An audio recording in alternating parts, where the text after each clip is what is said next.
Hello and welcome to Mourant's Vlog Series, looking at points in practice. Today I'll be talking with Amy Gurm and Mike Jones about how clients can best avoid the pitfalls in the modern regulatory landscape. First, let me ask Mike, what are the drivers for the regulatory landscape for IFCs? Where do we start? Well, the two big ones currently are tax and AML. On tax, you have the work of the OECD on BEPS, the recent G7 announcements, re-global rates. It's one to watch closely as it will impact in a number of ways, such as market access or economic substance requirements. On AML, it's the regional body assessments of the FATF, the Financial Action Task Force. For Guernsey and Jersey, that's Moneyval. Both jurisdictions have upcoming assessments and it's driving regulatory and government policy and activity. There are new requirements for jurisdictions. It used to just be a technical assessment, where if you had the legislative architecture in place, you could pass the test. Nowadays, for regulators, you have to evidence effectiveness. So it's things like the number of examinations undertaken, how the regulator's risk system operates, and the level of enforcement activity, and then how that changes behaviour at firms. It's much more difficult. You'll see more things like control testing from regulators of entity remediation, I would imagine. Thank you, Mike. Amy, can you give an example of what Mike meant by evidencing effectiveness? A classic one that springs to mind is the BRA.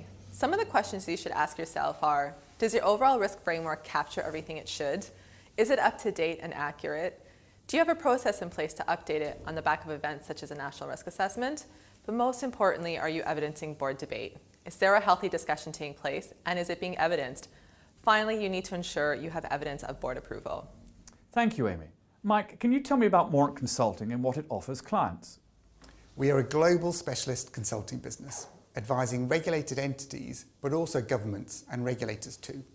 We're looking to move the dial in the regulatory consulting market to a more proactive, prevent and detect approach to governance, risk and compliance matters that aims to inspire the confidence of the regulator. We are proud to be an affiliate of Mourant, one of the world's leading providers of offshore legal and governance services, and we work collaboratively and seamlessly with the law firm. And a final question for Amy. What makes Mourant Consulting different from other regulatory consultants? I think there's a couple of things that stand out. First being our team. Mike is our managing director and brings to us over 20 years of regulatory experience. He is ex-JFSC, so he has incredible insights into the strategic plans. He was a policy lead on all international and domestic issues, so he has a great sense of regulatory expectations for all IFCs. Jeff Cook is our chair. He's led our industry promotional body. He brings a unique global and strategic perspective to Mourant Consulting. I have over 15 years of true international risk consulting experience. I come from Canada, where I worked on Canadian and American legislation. I've worked in London, as well as Jersey and Guernsey. Together, we are a very compelling package of regulatory knowledge, consulting know-how, and filled with strategic insight. We would love to partner with you as your trusted advisor. Thank you for joining us. We hope you found this session helpful and informative.